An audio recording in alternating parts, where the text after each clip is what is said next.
Naibu Rais Kithure Kindiki ametumia zaidi ya milioni 43 kwa usafiri wa ndege pekee kati ya mwezi Julai na Septemba mwaka jana. Hii ina maana kuwa Kindiki anatumia takriban shilingi milioni 1 kila siku kusafiri tu kwa ndege bila kuzingatia gharama nyingine kama zile matumizi ya chakula, mafuta ya magari, samani ya afisi miongoni mwa gharama nyinginezo. This channel questions the misuse of public office. When leaders use state aircraft for unnecessary flights, we call it out.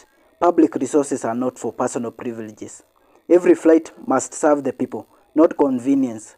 Here, we demand explanations, accountability and responsible leadership. If public money matters to you, stay tuned. Naibu Rais Kithure Kindiki ametumia zaidi ya milioni 43 kwa usafiri wa ndege pekee kati ya mwezi Julai na Septemba mwaka jana. Hii ina maana kuwa Kindiki anatumia takriban shilingi milioni 1 kila siku kusafiri tu kwa ndege bila kuzingatia gharama nyingine kama zile matumizi ya chakula, mafuta ya magari, samani ya afisi miongoni mwa gharama nyinginezo. David Mudhoka sasa na taarifa hii. Wakati mwingi yuko angani, kama sio kwa helikopta ni kwenye ndege zinazopaa kwa kasi ya ajabu aina ya jet, akisafiri kutoka eneo moja hadi lingine nchini na nje ya nchi. Hulka ambayo sasa huenda ikageuka mzigo kwa walipa ushuru, kwani kati ya mwezi Julai mwaka uliopita na mwezi Juni mwaka huu, afisi ya Naibu Rais Profesa Kithure Kindiki inapania kumumunya shilingi milioni 338.8 kwa safari za ndege pekee. NTV imebaini kupitia kwa takwimu ambazo afisi ya Kindiki iliwasilisha kwenye mfumo wa kidijitali wa ununuzi EGPS kuwa shilingi milioni 150 ni za huduma za helikopta, shilingi nyingine milioni 144 ni za usafiri wa ndege za kibiashara, huku shilingi milioni 44 zikiwa za usafiri wa ndege za kukodisha maarufu kama chartered planes. Kulingana na takwimu za afisi ya mdhibiti wa bajeti, kati ya mwezi Julai na Septemba mwaka uliopita, afisi ya Kindiki ilitumia shilingi milioni 425, ikiwemo shilingi milioni 43.84 kwa usafiri wa ndege ndani na nje ya nchi peke yake.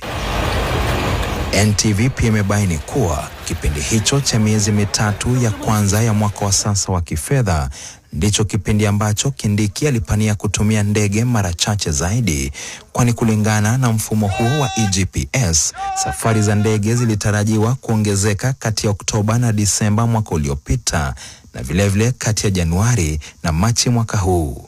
Kati ya huduma 5,010 za helikopta ambazo afisi ya Kindiki ilisema itahitaji mwaka mzima wa kifedha, huduma 1,002 zilipangiwa robo ya kwanza, huduma 1,503 kwenye robo ya pili, huduma nyingine 1,503 kwenye robo ya tatu na huduma 1,002 za helikopta kwenye robo ya mwisho ya mwaka huu wa kifedha, ambayo ni kwenye miezi ya Aprili, Mei na Juni mwaka huu.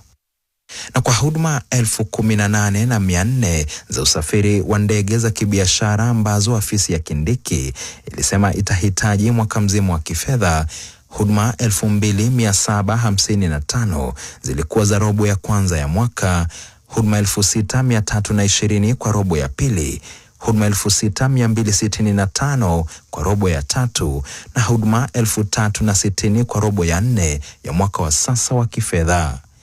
Aidha, kati ya huduma 4,600 za ndege za kukodisha au kipenda chartered airplane travel, afisi ya Kindiki ililenga huduma 725 kwenye robo ya kwanza, huduma 1,475 kwenye robo ya pili, huduma nyingine 1,475 kwenye robo ya tatu na huduma 925 kwenye robo ya 4 ya mwaka wa sasa wa kifedha.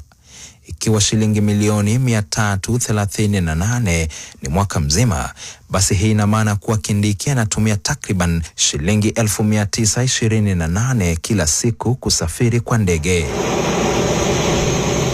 Mara nyingine huenda anatumia hata zaidi, haswa kwenye ndege za kukodisha, kwani mara kwa mara Kindiki ameonekana kutumia ndege za kifahari kusafiri ndani na nje ya nchi. Kwa mfano, mwezi Novemba mwaka 2024, siku chache tu baada ya kuchukua usukani kwenye afisi ya naibu rais, Kindiki alisafiri Botswana kushuhudia kuapishwa kwa Rais Duma Boko akitumia ndege yenye injini pacha aina ya Rolls-Royce Powered Fokker 70 ambayo ni sawia na ndege rasmi yake Rais William Ruto. Matumizi haya sasa yanaibua maswali chungu nzima kuhusu huduma ambazo serikali inapatia kipaumbele wakati huu ambapo Wakenya wengi wanahangaika. It is surprising that the government would put hard-earned taxes on non-important expenditures such as airfare, about 1 million shillings a day. This is a time that the government should be thinking about a stimulus package that would be able to shield the citizens from, number one, an oncoming drought, issues around education. Vilevile, matumizi haya yanaibua maswali kuhusu ikiwa serikali inazingatia agizo la Rais William Ruto kuhusu udhibiti wa matumizi ya pesa za umma kufuatia maandamano ya vijana wa kizazi cha Gen Z ya mwaka 2024. Inaonekana kuwa serikali ya kusema na kutotenda, serikali ya kupatia kipaumbele matumizi yasiyofaa na serikali ya kutotimiza baadhi ya ahadi ilizowapa Wakenya wakati wa kusaka kura na baada ya kuchaguliwa. David Muthoka, NTV, Nairobi. Muthoka anasema serikali ya kusema na kutotenda, mamilioni imetumika kwenye safari pekee. Haya.